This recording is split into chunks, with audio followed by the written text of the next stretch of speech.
l'importance de la prière en islam. Le prophète, que la prière d'Allah et son salut soient sur lui, a dit, la première chose sur laquelle le serviteur est jugé le jour de la résurrection, est la prière. Si elle est bonne, les autres actes seront bons, et si elle n'est pas bonne, les autres actes ne seront pas bons.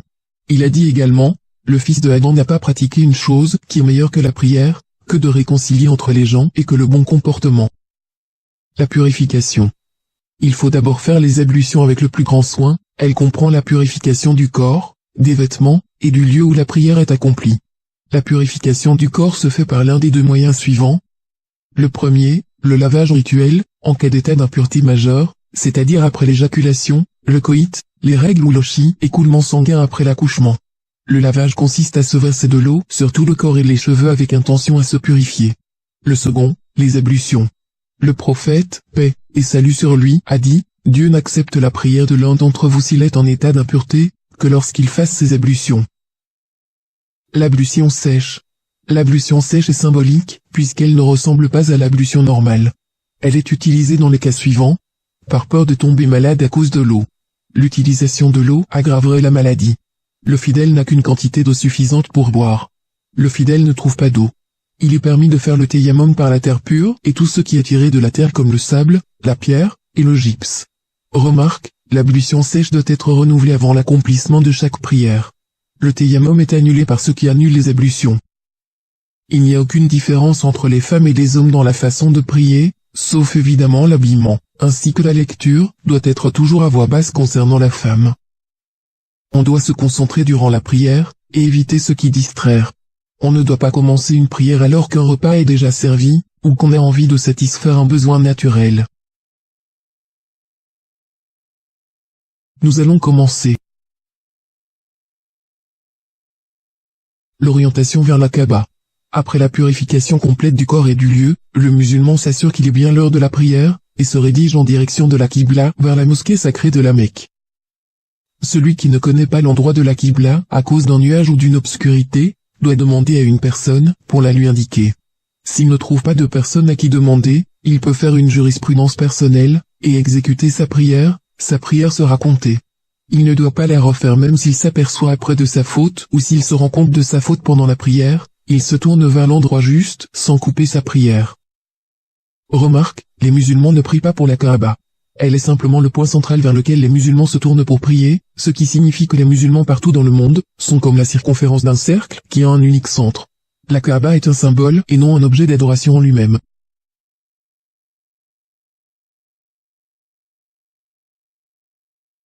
Se mettre debout.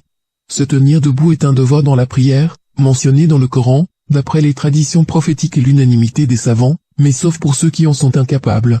Tous les savants se sont mis d'accord sur cet avis, comme ils se sont mis d'accord sur le fait de séparer les pieds. D'après Imran ibn Hussein, je me plaignais des hémorroïdes, alors j'ai demandé au prophète, paix et salut sur lui, à propos de la prière. Il m'a dit, accomplis ta prière debout, si tu ne peux pas, accomplis-la assis, si tu ne peux pas, accomplis-la allongée sur ton côté. La sutra. Il est recommandé de mettre un objet devant soi, en direction duquel on prie, pour empêcher les gens de passer, que l'on préside la prière ou que l'on prie seul. Avoir l'intention. Le prieur doit impérativement nouer l'intention d'accomplir la prière, pour laquelle il s'est préparé, et la préciser dans le cœur. Il n'y a donc absolument aucun besoin de la prononcer. Le prophète, paix et salut sur lui, a dit, les actes ne valent que par les intentions et à chacun selon son intention. Celui dont l'émigration a pour fin Dieu et son envoyé, son émigration sera composée comme étant pour Dieu et son envoyé. Celui dont l'émigration a pour fin un bas monde qu'il atteint, ou une femme qu'il épouse, son émigration ne sera comptée que ce vers quoi il a émigré. Le takbir de sacralisation. On commence la prière par le takbir en fixant le regard vers l'endroit de la prosternation. Remarque, ceci est un pilier. On lève les deux mains, la paume des mains vers la Qibla, à hauteur d'épaule ou parfois à hauteur de la tête. Le prophète, paix et salut sur lui, levait ses mains parfois au même temps qu'il prononçait le takbir, parfois après et parfois avant. Allahu Akbar. On doit se concentrer durant sa prière, et concentrer son regard à l'endroit où l'on se prosterne. On ne doit regarder ni à droite ni à gauche, ni lever son regard vers le ciel. On place les mains sur la poitrine, en posant la main droite sur la main gauche, le poignet et l'avant-bras. Le prophète, paix et salut sur lui, a ordonné à ses compagnons de faire cela, et parfois il tenait sa main gauche avec sa main droite. Les invocations d'ouverture. Ensuite il est sunna de commencer la prière, par certaines invocations, qui ont été rapportées du prophète, paix et salut sur lui. Si vous souhaitez approfondir, je vous invite à retourner au livre. Remarque, les sunnas n'annulent pas la prière lorsqu'on les oublie volontairement ou bien involontairement, l'application de ces sunnas n'est pas obligatoire. Demandez la protection de Dieu. On demande la protection de Dieu contre le diable. Remarque, ceci est une sunna qui n'annule pas la prière lorsqu'on l'oublie volontairement ou bien involontairement. Al-Basmala. Les avis des savants divergent sur l'obligation ou non dire la Basmala à voix haute avant de lire la sourate Al-Fatiha. L'imam Shafi, la considérant comme un verset de la Fatiha, fait de sa lecture une obligation dans toute prière et dans tous les cycles de prière. D'autres, et ils sont largement majoritaires, ne la considèrent pas comme faisant partie de la sourate Al-Fatiha et donc préconisent de ne pas la lire, du moins ne pas la prononcer à haute voix. La récitation de la sourate Al-Fatiha. Ensuite on récite la sourate Al-Fatiha, l'ouverture. La récitation de sourate Al-Fatiha est obligatoire à chaque unité de prière. Le prophète, paix et salut sur lui, a dit, pas de prière pour celui qui ne lit pas sourate Al-Fatiha. Le prophète, paix et salut sur lui, a dit, Allah, qu'il soit glorifié et exalté, a dit, j'ai partagé la prière en deux parties, entre moi et mon serviteur, et à mon serviteur ce qu'il demandera. Si le serviteur dit, Alhamdulillahi Rabbil Alamin, Allah, qu'il soit glorifié et exalté, répondra, mon serviteur m'a loué. Et lorsqu'il dit, Ar-Rahman Ar-Rahim,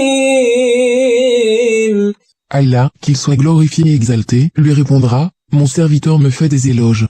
Et lorsque le serviteur ajoute, Maliki Yawmiddin, Allah, qu'il soit glorifié et exalté, lui répondra, mon serviteur m'a glorifié. Et lorsque le serviteur ajoute, Iyyaka na'budu wa iyyaka nasta'in, Allah, qu'il soit glorifié et exalté, lui répondra, ceci est entre moi et mon serviteur aura ce qu'il demandera. Et lorsque le serviteur ajoute, Ihdina as-sirata al-mustaqim, sirata alladhina an'amta alayhim, ghayril maghdubi alayhim waladdallin. Allah, qu'il soit glorifié et exalté, lui répondra, ceci est à mon serviteur aura ce qu'il demandera. أعوذ بالله من الشيطان الرجيم بسم الله الرحمن الرحيم الحمد لله رب العالمين الرحمن الرحيم مالك يوم الدين إياك نعبد وإياك نستعين اهدنا الصراط المستقيم صراط الذين أنعمت عليهم غير المغضوب عليهم ولا الضالين.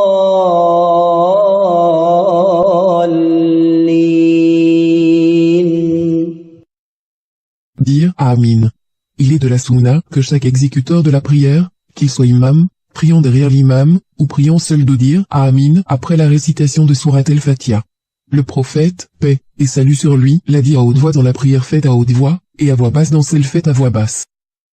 Le prophète, paix et salut sur lui, a dit, lorsque l'imam dit Amin, alors dites Amin, car certes celui dont la parole Amin correspond avec celle des anges, il lui est pardonné ses péchés précédents.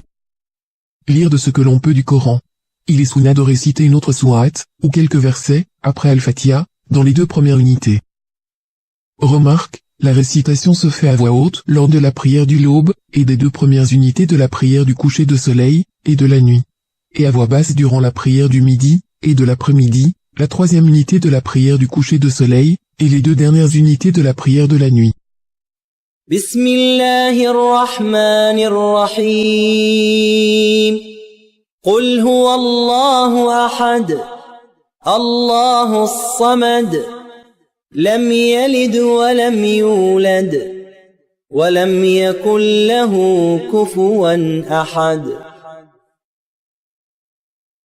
Quand on finit la récitation des sourates, on doit marquer un léger silence juste le temps de reprendre son souffle. Puis on lève ses mains de la même manière qu'au premier takbir et on récite le takbir. Et on accomplit l'inclinaison. Remarque, l'inclinaison est un pilier. Le takbir est une obligation. Allahu Akbar. On place les mains sur les genoux, les doigts étendus, comme si on les tient avec. On courbe son dos et le tient d'une façon que si on y versait de l'eau, elle ne coulerait pas. On ne baisse pas la tête, ni les lèvres, mais on doit la garder au niveau du dos. On éloigne les deux coudes des deux côtés du corps. Le prophète, paix et salut sur lui, a dit, « Le pire des voleurs c'est celui qui vole de ses prières. » Les compagnons se sont exclamés, « Ô messager d'Allah, comment vole-t-il de sa prière ?» Il a répondu, « Il ne fait pas convenablement l'inclination et la prosternation. » Dans cette position on dit 3 fois ou plus, et ceci est une obligation. Subhana Rabbil Azim. Subhana Rabbil Azim. Subhana Rabbil Azim. Remarque, il est interdit de réciter le Coran pendant l'inclinaison et la prosternation. Le redressement de l'inclinaison. On se redresse de l'inclinaison et se tient droit et ceci est un pilier. Pendant qu'on se redresse, on dit, et ceci est une obligation. Sami'a Allahu liman hamida. Il est sunna de lever les mains de la manière qu'auparavant. Humayd a décrit la prière du messager de Dieu, paix et salut sur lui, en disant, quand il se redressait il se mettait à l'aise de manière que chaque vertèbre revienne à sa position normale. Une fois redressé, on dit, et ceci est une obligation. Rabbana lakal hamd. La prosternation. On se prosterne en récitant le takbir. Remarque, la prosternation est un pilier. Le takbir est une obligation. Allahu Akbar. Quand on se prosterne, on doit s'appuyer sur ses mains, lesquelles doivent être ouverts, les doigts étendus. On ne doit pas écarter les doigts des deux mains, on doit les faire pointer vers la qibla. On met les mains au niveau des épaules, mais on peut les mettre aussi au niveau des oreilles. On élève les avant-bras, pour qu'ils ne touchent pas le sol, et ne les étend pas comme fait le chien. Pendant le soujoud, il faut que les 7 parties du corps touchent le sol. Le visage, front et nez, les 2 paumes, les 2 genoux, et les pieds. On garde les 2 pieds droits en vertical, on dirige les bouts des orteils vers la qibla, et on joint les talons des pieds. Remarque, ceci est un pilier. Le prophète, paix et salut sur lui, a dit, lorsque l'individu se prosterne, cet organe se prosterne avec lui, son visage, ses 2 paumes, ses 2 genoux et ses 2 pieds. On dit alors, et ceci est une obligation. Subhana Rabbiyal A'la. Subhana Rabbiyal A'la. Subhana Rabbiyal A'la. Remarque, il est recommandé d'y multiplier les invocations, parce qu'elles y sont plus exaucées qu'ailleurs. Il n'est pas permis de réciter du Coran pendant la prosternation. S'asseoir entre les 2 soujouds. Puis on se relève en prononçant le takbir, et ceci est une obligation. Allahu Akbar. Puis, on s'assoit calmement et droit afin que tous les os reprennent leurs emplacements. Remarque, s'asseoir entre les 2 soujouds est un pilier. On étend le pied gauche et on s'assoit dessus. On garde le pied droit vertical. On dirige les orteils du pied droit vers la qibla. Dans cette posture on dit, et ceci est une obligation. Rabbi ghfirli. La seconde prosternation. Ensuite on prononce le takbir et ceci est une obligation. Puis on se prosterne pour la 2e fois de la même manière que la première fois, et ceci est un pilier. Allahu Akbar. On fait la même chose que dans la première prosternation. Dans cette posture on dit Subhana Rabbiyal A'la. Subhana Rabbiyal A'la. Subhana Rabbiyal A'la. Ainsi se termine la première unité de prière. La seconde unité de prière. Se relever de la prosternation. Quand on lève la tête de la seconde prosternation, et on veut se relever, on récite le takbir. On peut s'aider des 2 poings posés à terre, pour atteindre la position debout. Il est sunna de s'asseoir calmement sur son pied gauche avant de se relever pour se mettre en position debout. Remarque, le takbir est une obligation. Allahu Akbar. La seconde unité. On refait ce qu'on fait dans la première unité sauf qu'on ne fait pas d'invocation de commencement, ni la demande de refuge. On récite sourate al-Fatiha et une autre sourate du Coran, puis l'inclinaison, puis 2 prosternations. بسم الله الرحمن الرحيم الحمد لله رب العالمين الرحمن الرحيم مالك يوم الدين إياك نعبد وإياك نستعين اهدنا الصراط المستقيم صراط الذين أنعمت عليهم غير المغضوب عليهم ولا الضالين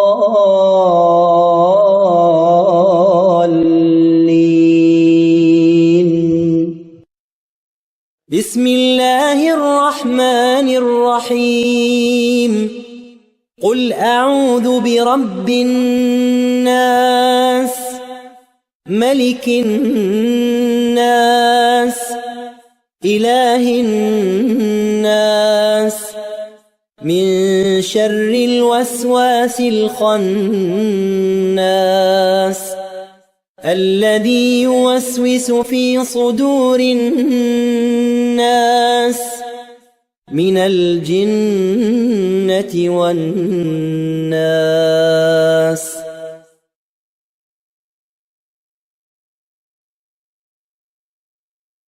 الله أكبر. سبحان رب العظيم. سبحان رب العظيم. سبحان رب العظيم. سمع الله لمن حمده. ربنا لك الحمد. الله أكبر. سبحان ربي الأعلى. سبحان ربي الأعلى. سبحان ربي الأعلى. الله أكبر. رب اغفر لي. الله أكبر. سبحان ربي الأعلى. سبحان ربي الأعلى. سبحان ربي الأعلى. Une fois qu'on finit la seconde unité de prière, on s'assoit pour réciter le tashahhud. Quand on lève la tête de la seconde prosternation, on récite le takbir. Allahu Akbar.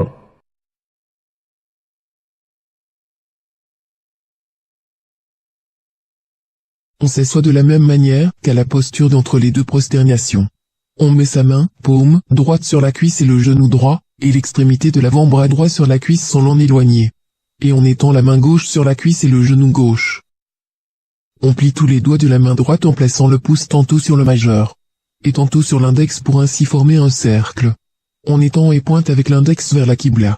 Et on le regarde fixement. Puis on récite le tashahhud à voix basse. التحيات لله والصلوات والطيبات. السلام عليك أيها النبي ورحمة الله وبركاته. السلام علينا وعلى عباد الله الصالحين.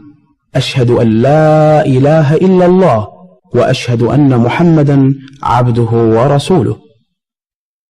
S'il s'agit d'une prière constituée uniquement de 2 unités, comme la prière de l'aube, la prière du vendredi, ou de l'Aïd, on reste assis et finit par la salade sur le prophète, voire après.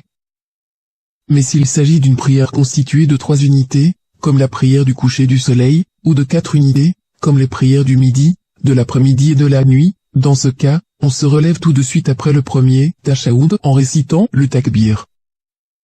La 3e unité. On se lève, ensuite pour accomplir la 3e unité. On récite le takbir. Allahu Akbar.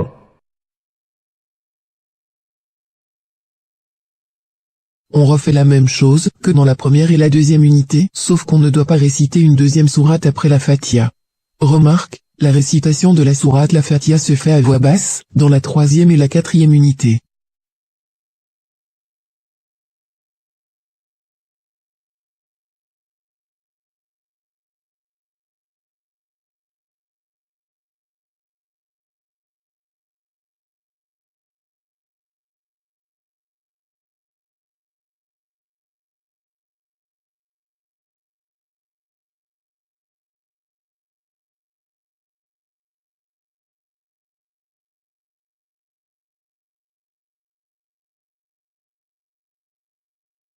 الله أكبر.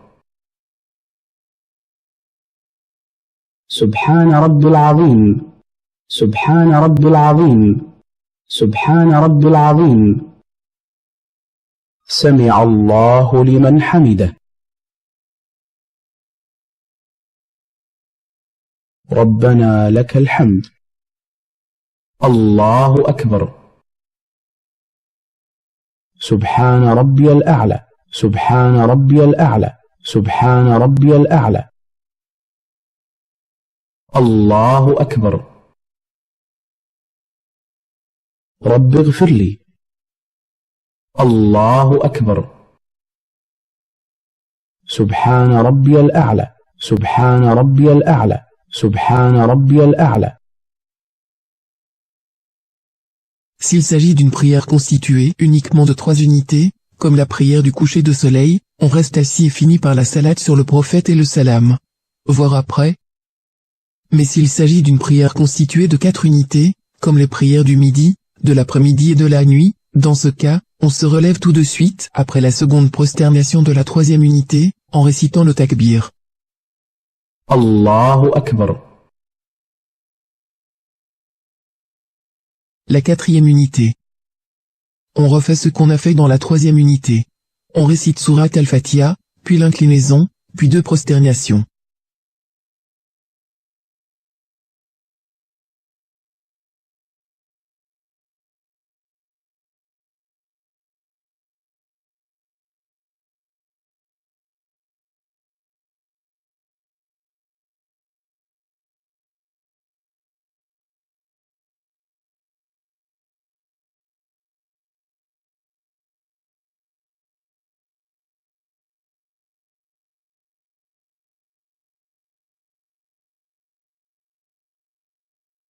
الله أكبر. سبحان رب العظيم. سبحان رب العظيم. سبحان رب العظيم. سمع الله لمن حمده. ربنا لك الحمد. الله أكبر. سبحان ربي الأعلى. سبحان ربي الأعلى. سبحان ربي الأعلى. الله أكبر. رب اغفر لي. الله أكبر. سبحان ربي الأعلى. سبحان ربي الأعلى. سبحان ربي الأعلى.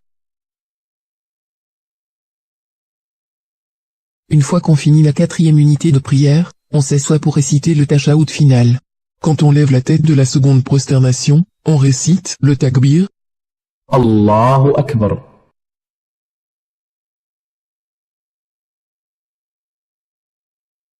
Il est sunna de s'asseoir dans le dernier tashahoud, sur le flanc en mettant sa hanche gauche par terre, on sort les 2 pieds d'un seul côté, en plaçant le gauche sous la jambe droite. On tient le pied droit vertical.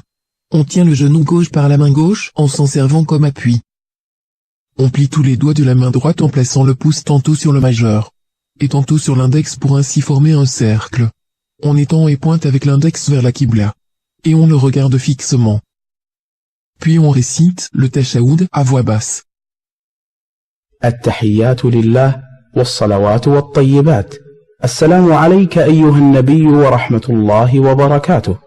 السلام علينا وعلى عباد الله الصالحين. أشهد أن لا إله إلا الله وأشهد أن محمدا عبده ورسوله. اللهم صل على محمد وعلى آل محمد كما صليت على إبراهيم وعلى آل إبراهيم، وبارك على محمد وعلى آل محمد كما باركت على إبراهيم وعلى آل إبراهيم إنك حميد مجيد. Ensuite, il est sunna de demander de la protection de Dieu contre les 4 épreuves, contre le châtiment de l'enfer, contre le châtiment de la tombe, contre la tentation de la vie et de la mort, et contre le mal de la tentation de l'Antéchrist. La salutation finale. Ensuite, on salue à droite en tournant la tête jusqu'à ce que la blancheur de la joue soit visible par celui qui est derrière. Puis, on salue à gauche en tournant la tête jusqu'à ce que la blancheur de la joue soit visible par celui qui est derrière. En disant Assalamu alaykum wa rahmatullah. Assalamu alaykum wa rahmatullah.